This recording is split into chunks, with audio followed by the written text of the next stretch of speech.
First and foremost, I want to give all praises, honor, and glory to Yahweh, Bahasham Yahushai, Bahasham Rakha. Double honors to the elders and the apostles of Great Millstone, and peace and blessings to the elect. And today we're going to go into the book of Ecclesiasticus, the 4th chapter. My son, defraud not the poor of his living, and make not the needy or the needy eyes to wait long. And when you defraud, right, it means like to cheat or to withhold something that's due to somebody. So you don't want to withhold back from the living, right? The poor his living, which is his earning, because that's all they have, right? Living, day by day, and that can be that can be what him and his family are depending on. So if you defraud the poor, the Lord is going to be very upset about that. And make not the needy eyes to wait long. And why is that? Because in other words, what it's saying is don't delay, right, helping somebody that depends on you, because literally they might be holding out just long enough for you to come and help, or help them with whatever you might have said you were going to help them with. And the longer you make them to wait, the more they have to suffer, whatever they're lacking. Verse 2, make not an hungry soul sorrowful, neither provoke a man in his distress. See, because he's already going through enough. Don't add to his troubles or his stress. Why? Because the Lord is going to, well, I think in a couple verses down, it'll expound on that. But it says, add not more trouble to an heart that is vexed. One that is already vexed or, stressed out or going through a lot. Don't go doing things that's going to add more vexation to them. And defer not to give to him that is in need. See, if you have the means, don't neglect, one that is in need. If you can, help them. And this is more applicable to, your fellow Israelites. First and foremost, rejoice not the supplication of the afflicted, or Slakia, reject not the supplication or the begging of one that is afflicted, neither turn away thy face from a poor man. So if somebody's begging you, and you, like, once again, you have the means, and you can see that you can help them, help them. Don't just outright cold reject them, especially if you know they're sincere. Neither turn away thy face from a poor man. Turn not away thine eye from the needy. When you turn away your eye from the needy, it's like you see them, you see that they're in need of help. You can help, and you just don't. You just look away and keep going your way. And give him none occasion to curse thee, right? That is, don't do anything that's going to, incur a curse, of somebody that's needy upon thee. There was this video. There was this video, it was maybe a couple years ago. You had these delinquent teens, and this guy goes and basically he records this, right? So you have this homeless man who's hungry, and I think he was like by the dumpster area of a McDonald's or something of that. I think it was an old man, yeah, or a poor man. And so this guy goes there and he asks him, he's like, yo, you hungry? And he's like, yeah. He's like, would you like something to eat? He's like, yeah. So the guy recording goes into, I think it's like the McDonald's or something. And then he just like buys, this food, right? He buys a burger, the fries, a drink. And he comes there, to the person that's the beggar, right? Or the one that's clearly afflicted or in need. And then, he's like, yeah, I got this. This is a Big Mac, or this is a burger, and there's this, and there's fries, and there's that. And then he just starts eating it in front of the guy, and he's just like, yeah, no, this is really good. Oh man, it's really good. Like that is going to incur a curse upon you, a great heavy curse. You see, because that's an example of adding more trouble to an heart that is vexed, right? Or making a hungry soul sorrowful. You see? And what's going to happen then when you find yourself in a hard situation and you're seeking help and you're praying to the Lord? The Lord is you're going to be looked at as somebody that's needy in the eyes of the Lord, who has the means to help you. But he's going to think back and look at what you did when you were in a position to help somebody else. Not only did you defer to help them, but you did the opposite of what you should have done. You know? So it says, for verse 6, for if he curse thee in the bitterness of his soul, his prayer shall be heard of him that made him. The Most High is going to hear his prayer, and that curse is going to come upon your ass. Get thyself the love of the congregation and bow thy head to a great man, right? It's better to be loved in the congregation, right? To have a good name and to honor one that is a great man, because better to have the the honor or the favor of one that is a great man than to make him an enemy of yourself, because you're not going to win. Let it not grieve thee to bow thine ear to the poor. See? So listen to them. Listen to what they have to say. Right now, today in today's society, you got to be cautious with that. People are crazy. You know, you might bow down your ear and he might try to bite it. You know? So, but what it means, in generally speaking, right? You know, like hear them out. Hear what they have to say. Don't just, ignore and neglect them just because they're poor. You may have some really intelligent people out there, but circumstances put them in a position where physically they look, down and out, but given the right opportunity, they might be very profitable. Anyway, it says, and give him a friendly answer with meekness. See, so basically answer them politely. Don't treat them like trash because they're poor. The Lord looks at all of that. Deliver him that suffereth wrong from the hand of the oppressor, and be not faint-hearted when thou when thou sittest in judgment.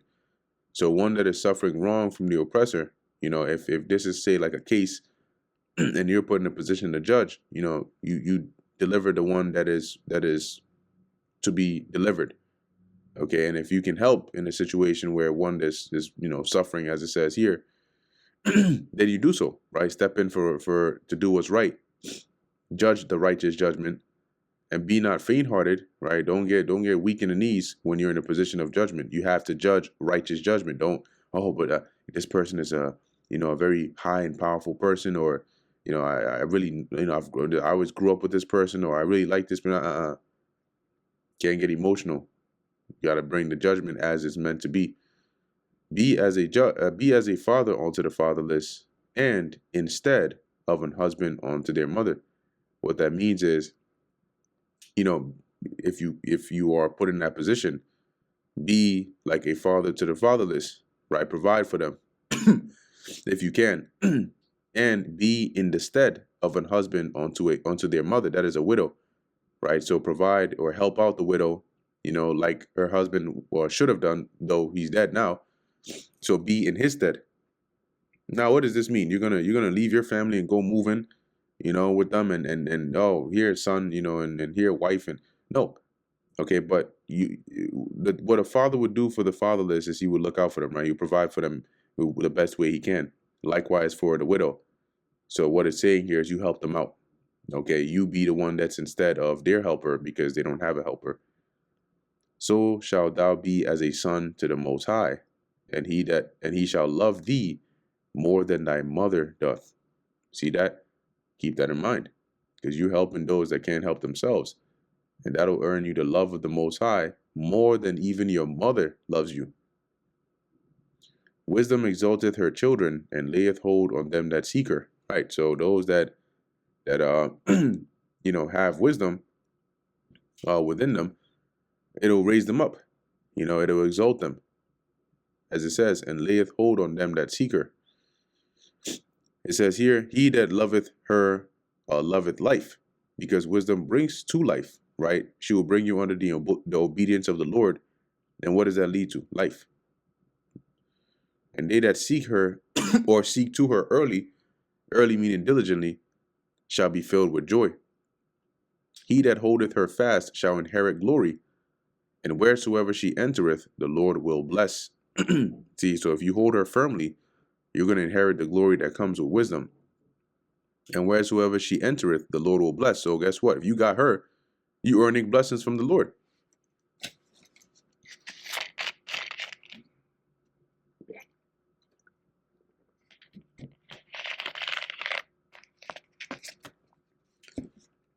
And they that serve her shall minister to the Holy One. Minister means to serve, right? So if you have wisdom, you serve wisdom, you'll be worthy, right, to be a servant of the Lord. And them that love her, the Lord doth love. So the Lord loves those that have wisdom. So you want the love of the Lord. You want to make sure that you're you're dwelling with wisdom, because wisdom will have you move in a way that the Lord loves. And that's how you earn the love of the Lord, to do what he tells you to do. Whoso giveth ear unto her shall judge the nations, right? The Lord is going to put you in that position, because if you give ear unto wisdom, right, you're going to be loved of the Lord, right? You're going to do the things that are pleasing to him. And he'll give you power over the nations, right? And you will be able to judge righteously over the people. And he that attendeth unto her shall dwell securely, right? If you attend to wisdom, you take heed, you give heed unto wisdom, you follow the ways of wisdom, you're going to dwell securely, right? You're gonna have that safety, the providence of the Lord. If a man commit himself unto her, he shall inherit her, and his generation shall hold her in possession, right? Because if you commit yourself unto wisdom and you gain her, you'll be able to raise up your children in wisdom and pass her down like a possession in your family. It says, where we at? Verse 17. For at the first she will walk with him by crooked ways and bring fear and dread upon him. So when you first try to earn wisdom, it's not going to be easy because it'll feel like walking by crooked ways. It's not a straight path. And as it says, will bring fear and dread upon him and torment him with her discipline. Because in order to receive instruction, you got to be disciplined. And coming from a perspective or a life of not having that kind of discipline, it's not going to be easy. But it proves you, as it says, until she may trust his soul and try him by her laws. Because if you are able to endure the harshness and the torment of her discipline and still hang on, she knows that, okay, you're really about it and she can trust you. Then will she return the straight way unto him, see the open access to her, and comfort him and shew him her secrets. So that's when you actually start to, flourish in wisdom. That's when the Lord starts to sup with you on a higher level, because you've been tried, right, and proven through adversity, through hard times, through the discipline of her laws, that you're here for wisdom. You're here for the Lord, right? You're not one that's gonna flee when offenses come. But if you go wrong, if you go astray, she will forsake him. You're gonna lose it. That's how you have certain men that had this wisdom of the Lord, the Holy Spirit, and they went astray, and the Lord took it away from them. And give him over to his own ruin. Observe the opportunity. Observing the opportunity means you pay attention to the right moment, right? But beware of evil. You still want to be cautious. And be not ashamed when it concerneth thy soul. And what that means is, when there's a matter concerning your soul, or you're involved, whether it's for your reputation or whatever the case is, don't be embarrassed, to speak up, do what you got to do. Verse 21, for there is a shame that bringeth sin, and there is a shame which is glory and grace. Yeah, so there's certain things, certain disgraceful acts or deeds, right, that will bring shame. It's a shameful thing. But then there's also a kind of shame or humility that will bring glory and grace. As the scriptures say, before honor is humility. So sometimes you got to be humble, humiliated, but it's for righteousness' sake, and the reward will be glory and grace. But then there's sometimes where you have shame, and that's because of a wicked deed that you've done. Accept no person against thy soul, and let not the reverence of any man cause thee to fall. Right. And when you accept somebody, basically you don't have to, there's no better word in this case than accept, but you don't have to accept somebody that your spirit is staunchly against, because there's a reason for that, and it might trigger even more worse problems down the line. It says here, and let not the reverence of any man cause thee to fall. Right, because you honor or revere somebody so much. Now you're going off, right? You are being partial in judgment in their favor, or you're going astray just to earn the the favor of this person that you revere, right? You don't want that to be the case. Verse 23, and refrain not to speak when there is occasion to do good, and hide not thy wisdom in her beauty. Yeah. So when there's an occasion, right, to speak up for the betterment of whatever the situation is, don't hold your peace. Speak at the right time if it's needful of you, and hide not thy wisdom in her beauty. Because what's that precept? A word spoken in was it a tale spoken in a good season is like, forgot the let me see if I can find it. Spoken.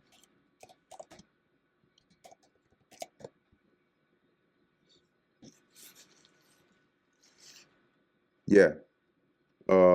Proverbs 15:23. A man hath joy by the answer of his mouth, and a word spoken in due season at the right time. How good is it? I think there might be another one in here. Or that might be it. Yeah. All right, that's all right. So it says here, going back to Sirach chapter 4, verse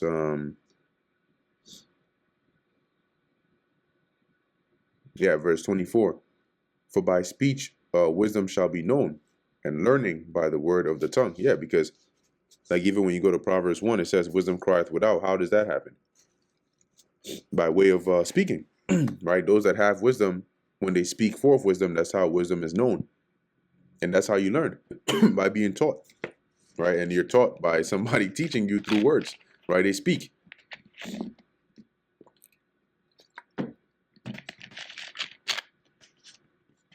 In no wise speak against the truth, but be abashed for the error of thine ignorance. Okay, meaning no, in no wise, for no occasion should you speak against the truth. Always speak the truth. And be abashed, which is embarrassed, right, or ashamed for the error of your ignorance. Don't be proud in your ignorance, especially if you transgress through it. Verse 26. Be not ashamed to confess thy sins, and force not the course of the river. See, so don't if you've sinned, or if you transgressed, at the right, given the right setting, don't be afraid to confess your sins, that you can receive forgiveness.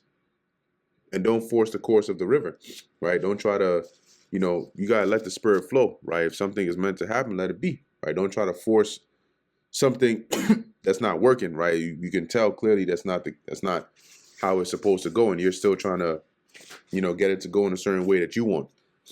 It's like trying to force the path of water that's going through a river. It's going to follow the path that's already set. What happens if you put a rock, right? If you put a rock in the middle of a stream, the water is going to go right past it, right? It's going to part around it. And if you put a rock that's not tall enough, to block the whole path, the water eventually is going to flow over it. So it's still going to follow the path of the stream. Verse 27. Make not thyself an underling to a foolish man. Why? Because you're going to end up doing, things that are going to earn you to your hurt, because you're under, right? You have to you have to adhere or succumb to a foolish man. So you're better off, not serving anyone at all than to be servant to a foolish man. Neither accept the person of the mighty. Accept here means to show, to be partial towards.